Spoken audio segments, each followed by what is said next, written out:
Hi అండి. నేను మీ రాజీ. 6th, 7th క్లాసులు కంప్లీట్ అయ్యాయండి. ఫ్రీ డిఎస్సి క్లాసెస్‌లో భాగంగా 8th క్లాస్ బయాలజీ స్టార్ట్ చేసుకుందాం. ఓకేనా? అయితే నేను మీ నుండి లైక్స్ మాత్రం ఎక్స్‌పెక్ట్ చేస్తున్నానండి. చూసిన ప్రతి ఒక్కరు కూడా కష్టపడి వీడియో చేసినందుకు థంబ్‌నెయిల్ ఉంది కదా! దాని మీద టచ్ చేయండి. ఓకేనా? తర్వాత సబ్స్క్రైబ్ చేయని వాళ్ళు ఉంటే చేయండి. మీకు తెలిసిన ఎవరైనా స్టూడెంట్స్ కాంపిటేటివ్ ఎగ్జామ్స్‌కి ప్రిపేర్ అయ్యే స్టూడెంట్స్ కానీ, లేదంటే పిల్లలకి కూడా స్కూల్లో చదువుకునే పిల్లలకు కూడా ఇది రివిజన్ లాగా ఉపయోగపడుతుంది. ఆ క్లాస్ పిల్లలు ఎవరైనా తెలుసుంటే కనుక వాళ్ళ పేరెంట్స్‌కి షేర్ చేయండి. ఓకేనా? అది నాకు దానివల్ల చాలామంది మరికొంతమందికి ఈ వీడియో రీచ్ అవుతుంది. దానివల్ల నాకు కూడా సాటిస్ఫాక్షన్ ఉంటుంది. ఓకేనా? స్టార్ట్ చేద్దాము. స్టార్టింగ్ మనకి ఫస్ట్ లెసన్ ఏముందంటే 8th క్లాస్‌లో సెల్ నిర్మాణం విధులు, కణము నిర్మాణం విధులు అంటే సెల్ స్ట్రక్చర్ అండ్ ఫంక్షన్స్. అయితే దాంట్లో మెయిన్‌గా ఇంపార్టెంట్ ఎగ్జామ్ పాయింట్ ఆఫ్ వ్యూలో మాత్రమే చెప్పుకుందాం మనం. ఓకేనా? అసలు కణాన్ని ఎవరు కనుక్కున్నారంటే రాబర్ట్ హుక్ 1665లో రాబర్ట్ హుక్ కనుక్కున్నారు. అయితే అతను కనుక్కున్న 150 ఇయర్స్ తర్వాత మనకి రాబర్ట్ బ్రౌన్ అనే ఆయన న్యూక్లియస్ని కనుగొన్నాడనమాట. సెల్ కనుక్కున్న 150 ఇయర్స్ తర్వాత 1831లో రాబర్ట్ బ్రౌన్ న్యూక్లియస్ కనుక్కున్నాడు. అంటే రాబర్ట్ హుక్ కనుక్కున్నప్పుడు సూక్ష్మదర్శిని మైక్రోస్కోప్ అనేది లేదు. లేకపోతే బెండు అంటే చెట్టు బెరడులోని ఒక మొక్కను తీసుకుని బెండులో ఈయన పరిశీలించి దానికి సెల్ అని పేరు పెట్టాడు. ఎవరు? Robert hook. నెక్స్ట్ అధునాతన మైక్రోస్కోప్ వచ్చేసరికి 150 ఇయర్స్ పట్టింది. అంటే లూవెన్ హుక్ 1674లో మామూలు మైక్రోస్కోప్ అంటే సాధారణ మైక్రోస్కోప్ని కనుగొన్నప్పటికీ కూడా ఆ తర్వాత అధునాతన మైక్రోస్కోప్ అంటే బాగా అభివృద్ధి చెందిన మైక్రోస్కోప్ వచ్చేసరికి 150 ఇయర్స్ అయింది. దానివల్ల కేంద్రకం కనుగొనడానికి న్యూక్లియస్ కనుక్కోవడానికి చాలా టైం పట్టిందనమాట. 150 ఇయర్స్ పట్టింది. ఓకేనా? కణాన్ని మనం నిర్మాణాత్మక క్రియాత్మక ప్రాథమిక ప్రమాణం అని అంటాం. అయితే మన కంటికి కనిపించే సెల్కి ఉదాహరణ ఏదంటే ఎగ్. కోడిగుడ్డును మనం కంటికి కనిపించే సెల్కి ఉదాహరణగా చెప్పవచ్చు అనమాట. ఇంటికి గోడలు ఎంత అవసరమో అలాగే బాడీకి కణాలు అంతే అవసరం అనమాట నిర్మాణానికి. ఏకకణ జీవులు అంటే ఒకే ఒక కణంతో ఉండే జీవుల్ని ఏకకణ జీవులు అంటాం. వాటికి examples amoeba and paramecium. Amoeba షేప్లెస్గా ఉంటుంది. ఇది పారమీషియం ఏమో స్లిప్పర్ యానిమల్క్యూల్ అంటాం. అంటే కాలి చెప్పు ఆకారంలో ఉంటుంది. ఈ రెండు కూడా సింగిల్ సెల్ యానిమల్స్కి ఉదాహరణగా చెప్పవచ్చు అనమాట.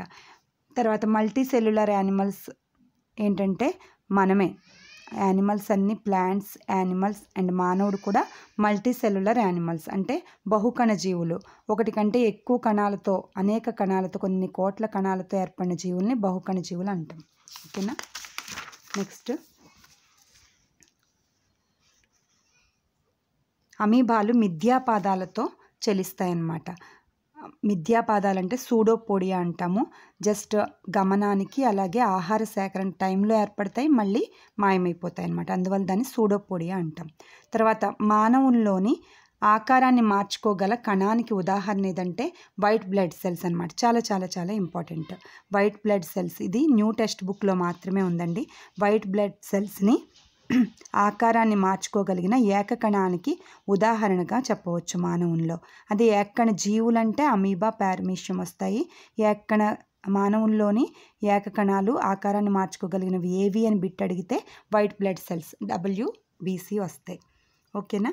నెక్స్ట్ కణాలు అనేక రకాల్లో ఉంటాయి. బ్లడ్ సెల్స్ ఏమో రౌండ్గా ఉంటాయి. అలాగే కొన్ని నాడీ కణాలు, ఈ కణాలు కదురు ఆకారంలో ఉంటాయి. కండర కణాలు, మజిల్స్లో ఉండే కణాలు ఈ రకంగా ఉంటాయి. ఇవి నెర్వ్ సెల్స్ అన్నమాట. నాడీ కణాలు శాఖాయుతంగా పొడవుగా ఉంటాయి. నెర్వ్ సెల్స్ ఎందుకు ఉపయోగపడతాయి? సమాచారాన్ని ఒక కణం నుంచి ఇంకో కణానికి చేరవేయడానికి నాడీ కణాలు లేదా నెర్వ్ సెల్స్ ఉపయోగపడతాయి.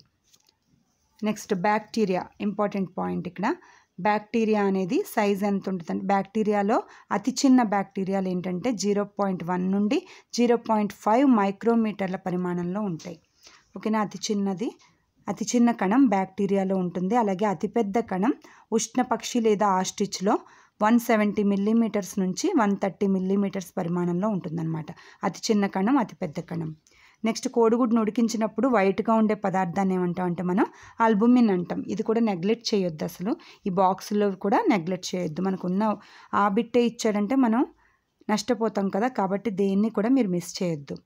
ఆల్బుమిన్ వైట్ పదార్థం. తర్వాత జీవి పరిమాణానికి కణాల పరిమాణాలకి సంబంధం ఉండదు. పెద్ద జీవుల్లో కణాల సైజు పెద్దగా ఉంటుందని, చిన్న జీవుల్లో చిన్నగా ఉంటుందని అనకూడదనమాట. పెద్ద జీవులైనా చిన్న జీవులైనా కణాల సైజు ఒకేలా ఉంటుంది. కానీ అవి నిర్వర్తించే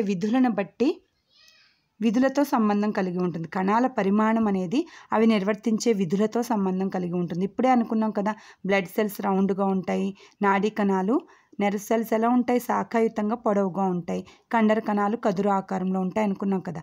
ఇవన్నీ అంటే వాటి విధులతో అవి నిర్వర్తించే పనులను బట్టి మాత్రమే వాటి సైజు ఆధారపడి ఉంటుంది. కానీ జీవుల యొక్క సైజు ఆధారపడి ఏనుగులో ఒకలాగా ఎలుకలో ఒకలాగా ఉండవన్నమాట, ఒకేలా ఉంటాయి రెండు జీవుల్లో.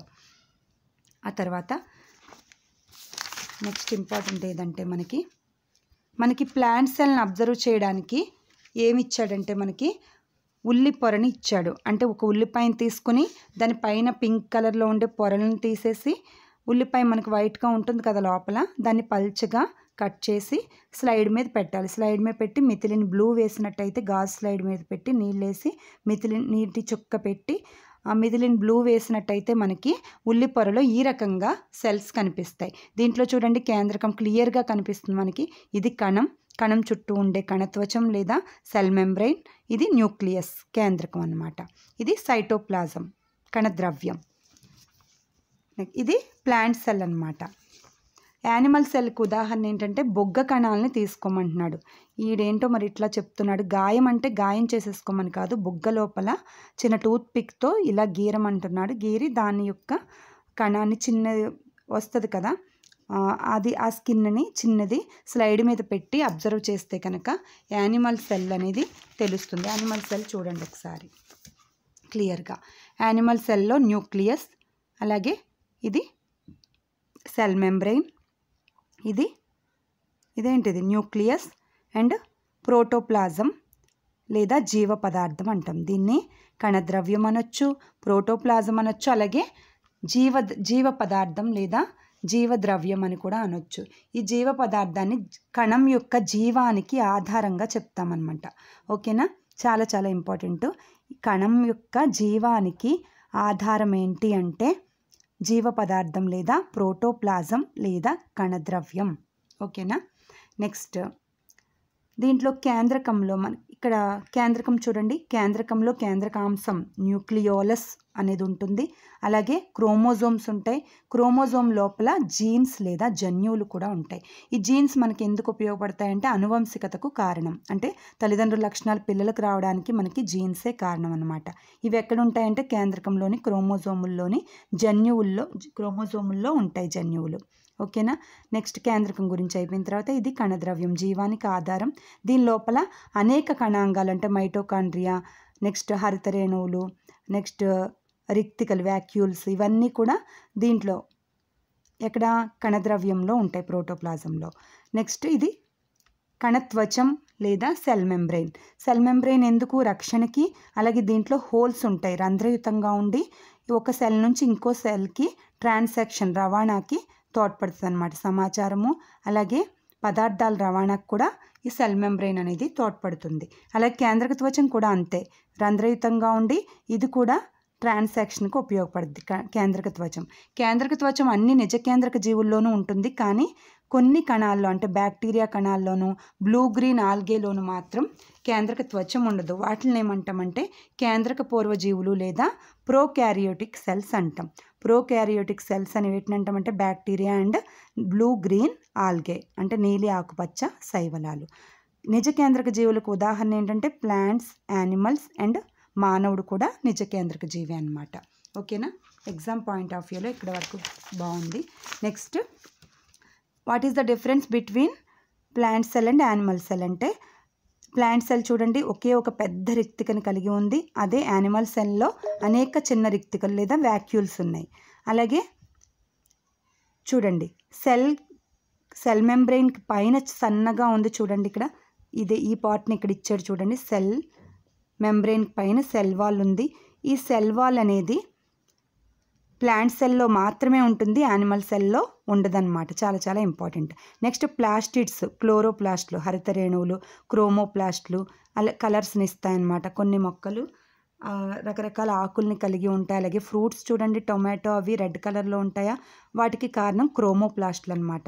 క్రోమోప్లాస్ట్లు అలాగే ల్యూకోప్లాస్ట్లు, దుంపలు వైట్ కలర్లో ఉండడానికి కారణం ల్యూకోప్లాస్ట్లు.